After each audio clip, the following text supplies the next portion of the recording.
Welcome to episode number 153 of the Chris Rose Rotation, a production of John Boy Media and presented to you by our friends over at SeatGeek. And we had this guy on a season ago, but he's so good at talking and playing baseball and just life in general. I decided to bring him back because at this point in the football season, his Miami Dolphins are 3-0. Of course, they could be 4-0 or 3-1 by the time this is released, Justin Turner.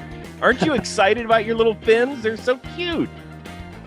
Cute. I mean, I'm excited about them, but I wouldn't describe them as cute. I think they're dynamic. They're playing well on both sides of the ball, and we'll see how much trouble they get in for Tua playing in the second half last week. Why? Because it was just a bad back, Justin. I thought he had weak knees. I don't know. Yeah, that's what it was. I don't even know how you became a Dolphins fan. Is it just because there wasn't really a football team here for a while? And yeah, so in '94, I was 10 years old, and the Rams and the Raiders both left LA. So there wasn't a football team in Los Angeles anymore. I was kind of just getting into the whole sports world. I have an older cousin who was a big Dolphins fan, and so he would take me on a lot of Sundays and we'd go watch the Dolphins games. And so there was also a movie that just came out around that time called Ace Ventura. I was a big fan of, love Jim Carrey, love Snowflake. So yeah, it all kind of just added up. And then as I got older and started like becoming more of a fan, it just made more and more sense to cheer on the Dolphins because they haven't had a lot of success in my fandom. So my claim to fame is, one of these years they're going to get hot. They're going to roll off a Super Bowl win, and no one can tell me I jumped on the bandwagon because I've been rooting for the Dolphins my whole life. So that's true. They come out to LA. They play the Chargers in December. I'm sure you've already got tickets for that game. I don't have tickets yet, but yes, definitely going to try to get there. I might have a wedding though that weekend. So yeah, we'll see. I usually try to get to one Dolphins game every year, somewhere in the country. Last year we went to Tennessee to see him play the Titans. They were on that whatever they had ran off like 7 You wins. were the one that brought them the loss. Good job. Yeah, I was all fired up to go down there. I actually got invited to sit in the owner's suite. So I was sitting up there with Tom and Ross, and Dan Marino was in there, and I felt like an absolute tool bag because I was like, Jalen Waddle was going for the all-time rookie catch record. Yep. So I had my Waddle jersey on. I had my Dolphins beanie on because it was cold, and I was all like, super fanned out. And then we get in the suite, and everyone's in like suits and ties and all like buttoned up to the nines, and I'm like that jackass sitting in there, like in a Waddle jersey, and my beanie, and oh man. And then they lost, of course, and Waddle didn't break the record, and it was just a disaster. I was like, man, I'm never getting invited back to sit with these guys. They're probably like, who invited the clown that brought all the bad luck? That's true fandom. I mean, was that your first time meeting Marino, or had you met him before? I had met him before. Courtney had got me tickets at a game in Miami for my birthday a few years ago, and we got invited up to the suite for that one as well, and Dan was up there, and that was the first time I had met him. So that was obviously pretty cool. I mean, talk about some paws. This guy's mitts are like Mickey Mouse hands. They're huge.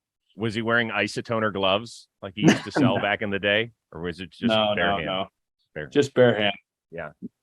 You having become a Dodger icon over the last decade, have gotten to meet some pretty cool people. Where does Dan Marino rank on that list for you? For me, he's up at the top, like top 3 for sure. Not only for his quarterback skills, but also for his acting skills in Ace Ventura. So. Yes, that's usually what separates greatness out of the quarterback class of '83. Significantly better actor than either John Elway, Jim Kelly, Tony Eason, Todd Blackledge, and Ken O'Brien. I think that's the 6th quarter. Who? Those guys don't even exist to me. You stop that. So I'm curious, if he's top 3, who's like 1 and 2 in terms of? Man, I haven't really put that up there. Denzel came in the locker room and gave us a speech, which, I mean, that's pretty special, right? Like Mm-hmm. Denzel coming in, and I mean, he held court for a good 20 minutes. I'm getting razzed over here. I mean, I'm in the clubby's office in San Diego, and so in Spencer's office, and so like there's a window here, and the food room's behind me. And guys are all kind of Yeah. But well, if they want to pop in and say hello, they're more than welcome to. Tell them I apologize. You're taking one for the Rose team today. Thank you. No, but Denzel's probably top three, and then Kobe. Kobe came in before the playoffs in 18, or before the World Series in 18. Was in the clubhouse, so that's probably number one. Denzel, I think that was earlier this year, right? When he came in? Earlier this year, yeah. Earlier this year. Yeah, that one is, I mean, when you're an actor and you're known by just one name, right? That's pretty special. You know, he wore a Yankee hat into the clubhouse, and his son is a huge Dodger fan. So yeah, he's got the Yankee hat on right there. But we got him to take it off. He didn't put it, I don't think he put the Dodger hat on, but he took his Yankee hat off when he was talking to us. So, but talk about a huge baseball fan and Yankee fan. Like he was, I mean, very knowledgeable. So yeah, and that's kind of what's surprising. And you know, we do get to meet a lot of people in LA, and a lot of celebrities, a lot of musicians, and you know, at Kershaw's ping pong event that he has every year, it's just littered with celebrities everywhere. And you know, we're talking to guys like Brad Paisley's there. Yep. And his knowledge, I mean, he knows more about Dodger baseball and our farm system than anyone I've ever met in my life. And so it's always like a crazy dynamic, you know, talking to these guys that we look up to and we see as these big, you know, country stars or movie stars, and we're in awe of them. And then hearing the way that they talk to us and how like, oh my God, like you're a Dodger. I can't believe it. And I'm like, wait a minute, like what? Like that is just like pinch yourself. Like, wait, why are you blown away to be talking to me? Like you're the one that is like multi-platinum or Grammys, Emmys, all these awards, right? And like, I don't know. I just don't see myself in that light, I guess. Yeah, two noted things on that. Brad Paisley, noted Cleveland Browns fan. Yeah, he is. He is a huge Cleveland Browns fan. We had a discussion about that. And Kershaw Ping Pong Charity Tournament. Oh, you mean the one I don't get invited to any longer? Yeah, why is that? What happened? He's not down with John Boy? I think it's because I played so poorly the last time he was there's some bad ping pong players, so I don't think that's an excuse. AJ Ellis was my teammate the last time I played, I believe. Well, AJ and Kershaw are really close, so maybe AJ pulled the plug on you. You might have to talk to him about that. I think that's probably what it was. I think so. That's fair. Today's episode of the Rose Rotation presented to you by our friends over at SeatGeek. Okay, we're getting close to the playoffs. Your team is in it. Do you want to see them or not?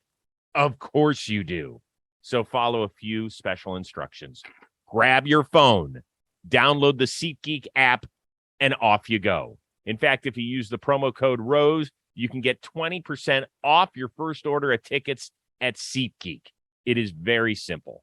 And by the way, if your baseball team didn't make it, NFL's in full swing, college football, NBA's around the corner, NHL's about to get started too. Oh yeah, and there are concerts 365 days a year. So whatever wets your whistle, whatever floats your boat, it is that simple. Go do something on SeatGeek. And they hook you up because they rate every ticket on a scale from 0 to 10 to make sure you are getting the best deal possible. Plus, they color code it. Green, good seat. Red, bad seat. Repeat after me. Green, good. Red, bad. Perfect. Once again, go download it on your phone. Use the promo code ROSE. 20% off your tickets at SeatGeek. I know I saw your fantasy football draft. Your team, I have no idea. I thought there were like 3 people in the league based on the team that you ended up drafting. It was that good. Wow, right? You know, who takes it most seriously in that clubhouse? Is it you or Austin is it somebody else? Austin Barnes. He's, I mean, 24/7 nonstop. I mean, it is. We're trying to convince him to do a weekly, like, semi podcast just for our league, like giving like the injury updates, the who's hot, the who's not, and just like a quick little 10-minute like voiceover and send it to the league every week. I think it'd be hilarious. I mean, we were on the bus riding over here today and he was just reading off the injury report and everyone's I mean, this guy is insane about fantasy football and he's 0-3. So he is not a happy man right now. Oh, he's on guys who expect to do well and then they're slow out of the gate because there's panic. You don't go a full 18 weeks in this league.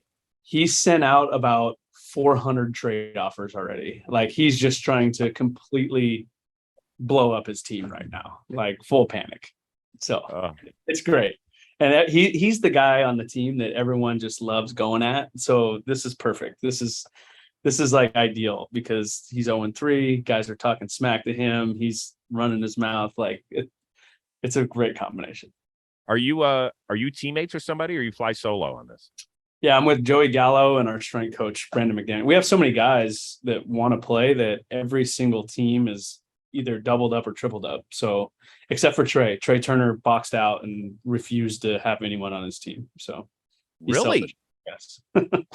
Yeah, I don't know why. He just wanted to ride solo. So, but we picked up Joey late because obviously Joey got traded over at the deadline, and he's very knowledgeable, very good input, talking about decisions and what's going on. I enjoy his take. So he's a big, if I remember correctly, he's a big Giants fan. I'm not sure. I think. Why would he be a Giants fan? He's from Vegas. I know.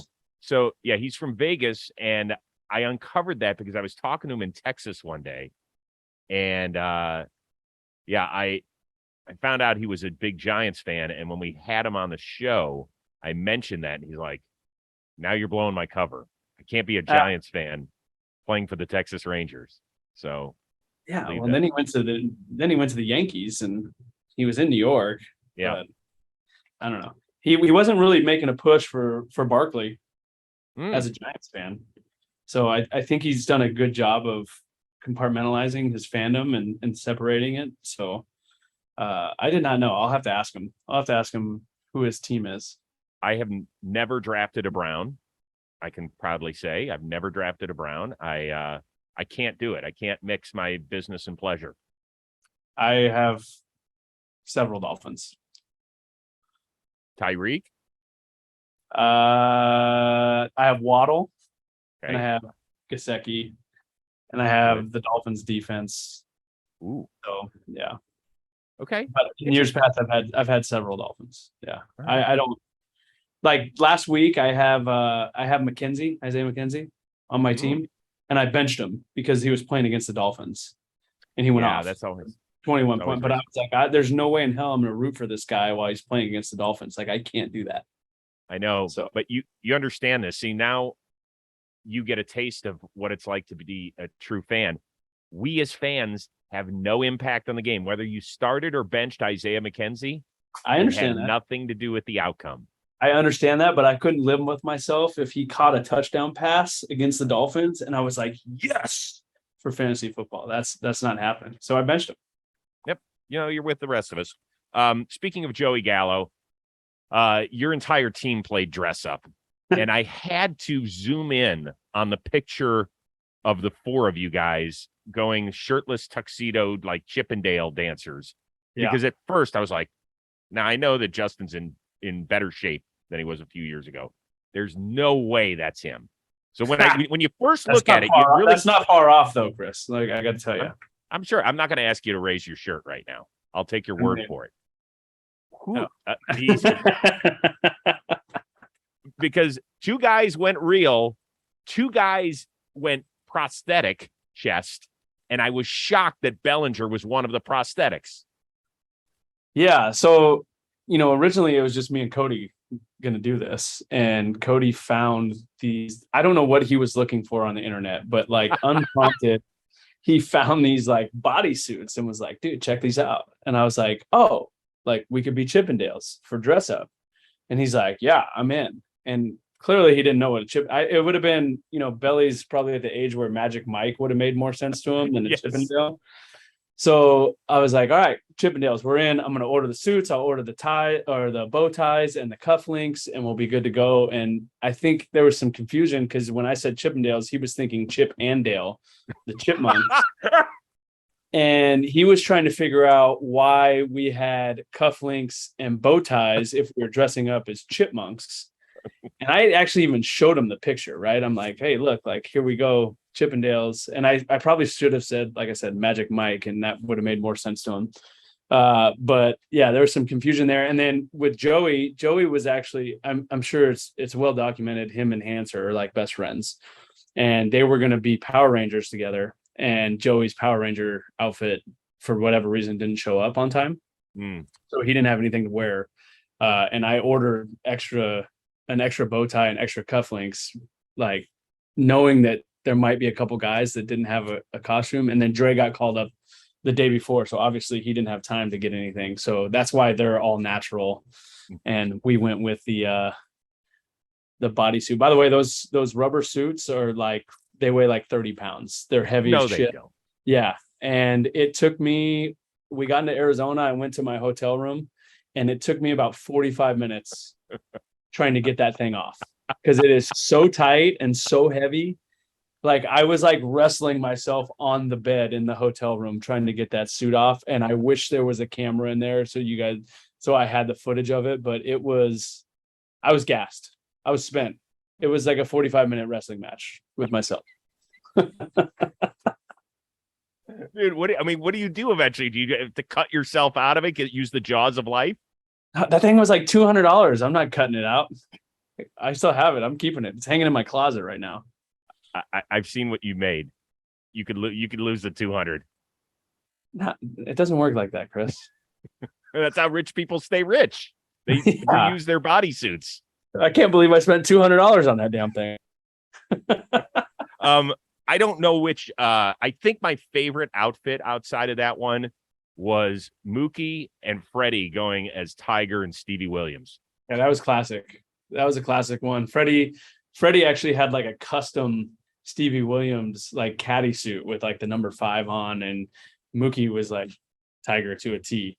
So that was good. And then they had the little plastic golf clubs, golf set, which I thought was a nice touch. But yeah, the sneaky one for me was Heaney, the Dr. Pepper guy. With the oh yes. And then he even like got on the ground and like posed and like, yeah, that was a sneaky good one. Good effort by the Dodgers. Very good effort. We actually had a trainer was Conor McGregor, and he did I saw all the tattoos, and he had the flag, and like I thought that was a good one too. Thomas. Did he beat the shit out of your bus just to make it real life? He didn't throw any rails through the windows or anything, so it wasn't. He didn't quite like act it out 100%, but he looked the part at least. I do want to talk a little bit of baseball with you. You had the honor of playing against a guy who became the 4th member of the 700 home run club. Yeah, last week in Albert Pujols. Where does that rank in terms of just moments for you on a baseball diamond? I get it. You want to win every game. You don't like to see your pitcher give up home runs, but Jesus, it's happened 4 times in the freaking history of the sport, dude. Yeah, I mean, that's, for milestones, being at the field and celebrating milestones, like Kershaw breaking the strikeout records up there, obviously. And, I got to see Derek Jeter break the Yankee hit record. That was actually, I got my first hit the same night he broke the Yankee hit record. But like that is, I can't even really describe it. And obviously, you don't want them to hit home runs against your team, but like, I'm pretty sure everyone was fired up to get the opportunity to be there in person and say, like, we didn't want to watch him hit 2 homers in San Diego, like the series before and do it. Like, I'd rather see it in person. So, it was awesome. It was weird, but it was awesome at the same time. And the fact that he hit 2 in one game, to just get it over with was crazy. And, I've known Albert for 5 or 6 years now, 7 years now, mostly off the field through foundation and charity stuff and going to his events, and he comes out to my events. And then last year, when he came over to the Dodgers, I didn't really know him as a baseball guy other than, how you know him, right? Like watching highlights and you reading all of his stats. And, when he was with the Angels, he come to play the Dodgers and you see he's got 9 billion hits and 100 billion RBIs. And you're just like, oh my God, like his numbers don't even fit on our scoreboard. Like that's how crazy that is. And so last year was really cool for me to actually get to see him as a baseball player and see the work that he puts into it. He was one of the first guys at the field every single day. He was already a no doubt Hall of Famer, first ballot when he came over to us, and he was in the cage with our hitting guys doing drills and hooking up to rubber bands and like trying all this new stuff that was probably for most Hall of Fame guys would probably be like, I'm not doing that crap. Like I'm a Hall of Famer. Like I know how to hit, right? And he was so open and the work ethic was off the charts. And he talked about it. He got on the mic and said to our fans, he found the joy in baseball again when he came back to the Dodgers. And I saw that. I truly saw that. Like he was so happy and so excited to be there every day. And we're fortunate enough to have been around Kershaw or played with him for 9 years and understand why he's a Hall of Famer and all the work that he puts in off the field that fans don't see. But getting that, I think he was with us for 5 months, getting that 5-month glimpse of Albert and everything that he puts into it and the work behind the scenes. It's no wonder like he's had the career that he's had, and I couldn't be more proud of him. I'm happy that actually, I know you guys probably could have used him this year. I'm happy it finished in St. Louis for him because I was actually working the day that it was announced that he was going out to the Angels. I was like, I can't believe this. 3-time MVP, 2-time World Series champ, early 30s, still has something left in the tank, and he's going somewhere else. And I was like, wow, this is so weird. I'm just happy that it finished with him and Wainwright and Yachty all in the same uniform. I don't know how it's going to go for them, but I think it's kind of a cool storybook ending. Don't you as a baseball fan? Yeah, having those 3 guys over there in the same year and seeing Wainwright and Yachty kind of break the record for battery in their starts. It's crazy. I don't know if that one's ever going to be touched. I don't know if we'll ever see another 700 home run guy. Nope. They're kind of accomplishing a lot of things. And as a guy who's getting at the back end of my career, I couldn't be rooting harder for those 3 guys to just keep doing it and keep producing and keep having success because, I obviously selfishly want to play this game as long as I can. So, no, that's cool. And then, the other thing is I think you don't really realize until they go back and you kind of watch that video of Albert hit it that shows like every swing of the 700 homers, like, and it goes by in like 30 seconds.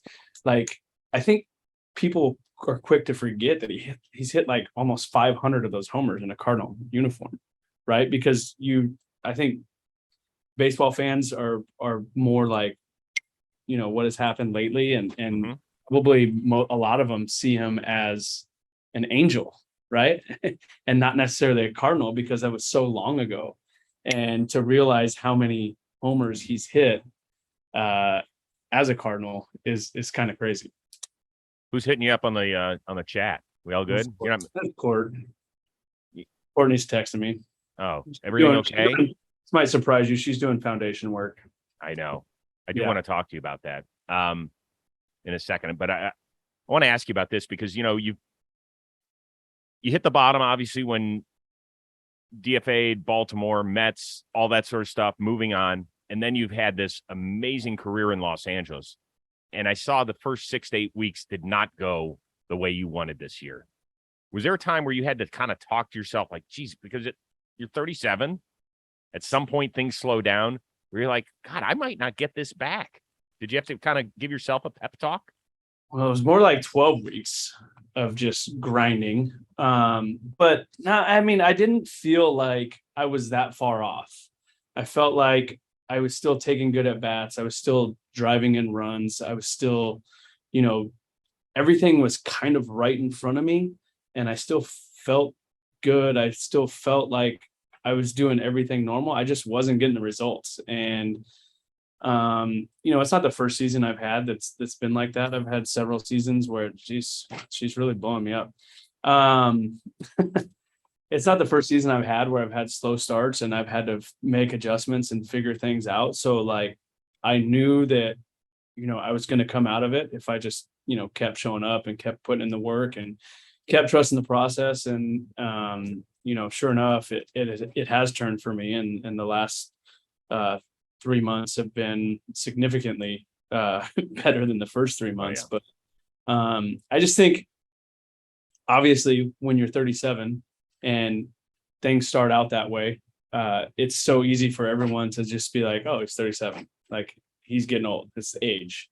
And I think that there's plenty of guys in this game who go through struggles and grinding for periods of time that are 21 or 25 or 27. And so they just have different things to point out for those guys. And age is just, I think, the easiest thing to be like, oh, it's because he's 37. No, I just stunk. I just wasn't getting it done. But I'm feeling good now. I'm feeling a lot better. So it's been a wild year. It's certainly didn't go the way I wanted it to in the beginning. That's for sure. Well, I'm happy that you turned things around. It's been awesome. The team's been amazing this year, record-setting performance. And when you guys have had the sort of success you have had as a team, is it fair or unfair for people to say World Series championship or bust? I think that's certainly the expectations in our room. We meet the first day of spring training and we don't talk about winning 107 games, or we don't talk about winning the division. The whole conversation stems around winning a championship. So I think that bar is set in our room from day one. And I think those are definitely our expectations.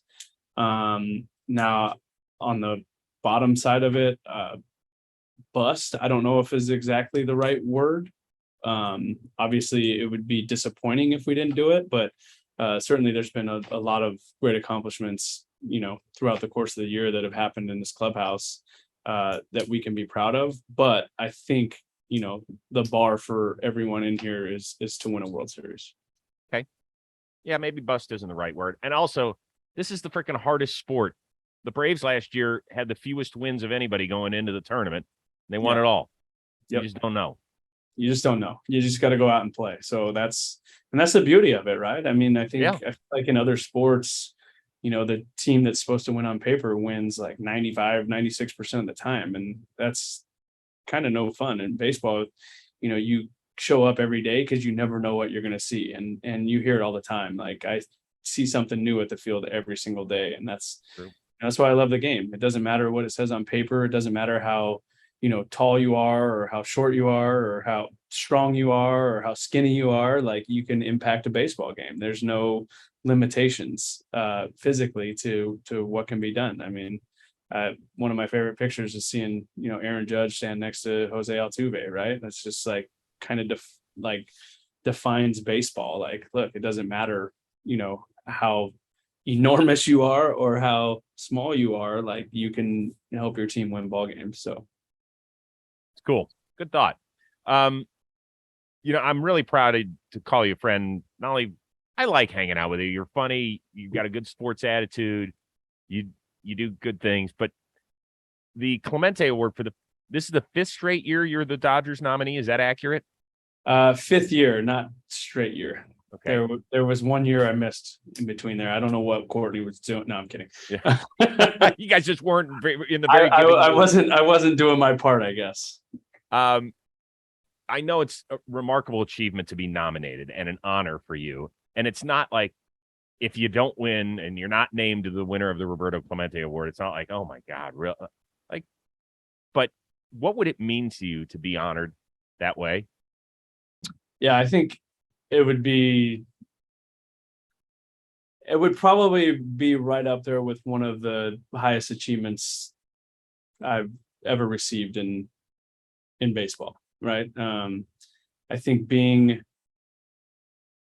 even being nominated and being honored for it and selected is pretty special, because it's a selfless recognition, right? It's about what you do in your community and what you do to help people. Obviously, this isn't why we have our foundation. This isn't why we, do all the things that we do. We're not seeking an award, but it is pretty special to be recognized for it. And it means we're doing, the right things, and means we're impacting people's lives and lifting people up on a daily basis. And I know it would be awesome, especially for Court, because of how much work and dedication and sweat and time she puts into the foundation. I think this recognition would, the majority of it would go to her, really.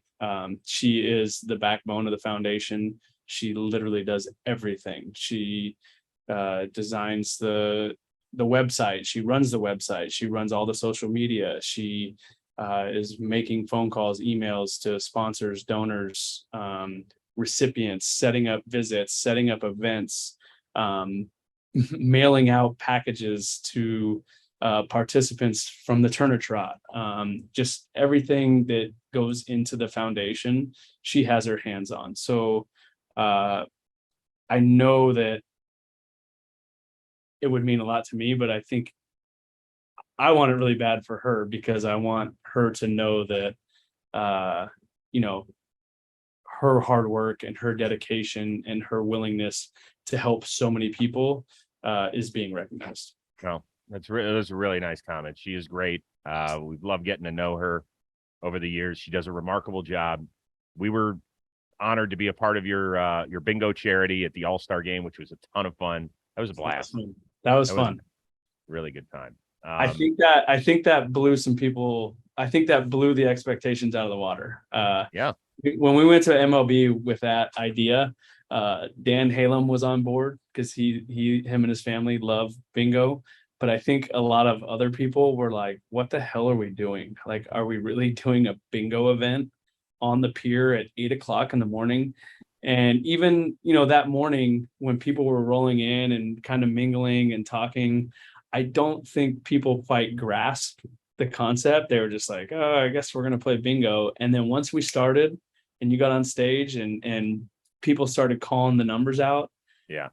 There was zero riffraff. It was like concentration, dabbing numbers. Yeah. And then that anxiety, that buildup, that adrenaline when people were one number away. I just love to see it. And MLB already said, we're doing this every year. Every All-Star game, we're doing it every year. It's going to be great. It's going to be bigger and better. So thank you for hosting that too. Oh, dude, please. Me, I love doing that stuff. It's more than just a church ladies game. But it was Michelle's birthday. It was. It's true. Yeah. So that's the type of people you are. You put the birthday on the back burner to wake up at 7:00 in the morning and go host a bingo event. So Chris, you're the man. It's okay. Well, listen, we had the John Boy Media party that night, so Michelle got way liquored up.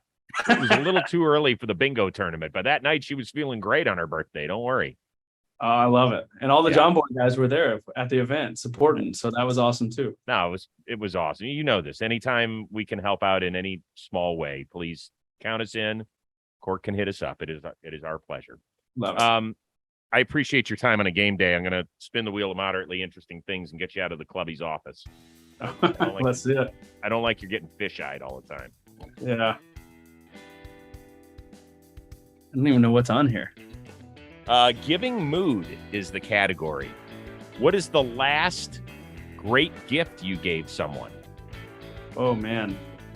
I just gave Hanser a necklace, a Shaka necklace. So Hanser is one of my favorite teammates I've had of all time. His energy and just love for the game is unmatched by anyone I've ever played with. And his whole thing is the Shakas, and I don't think he realizes this is like a Hawaiian Shaka thing. Right. His definition is to switch it up. Like, hey, switch it up. So, I got him a necklace that has the shaka on it, and it's all, So I thought it was because he led your team in number of games finished this year. Well, he did set a record on the mound for appearances. And he's talked some crap to some of our bullpen guys and said, "Hey, man, I got more innings than you. Don't talk to me." It is amazing. How many times has he pitched? Like 10 times this year or something? Yeah, I think it's 9 or 10. The amazing thing is he's only given up like 3 or 4 runs. I think 2 homers and like 4 runs in 10 outings. It's just wild. Is that anything that you would dream about doing before you close your career? I threw an inning last year. Didn't give up a run against the Rockies. I have a bobblehead coming up on September 4th, and it's me pitching.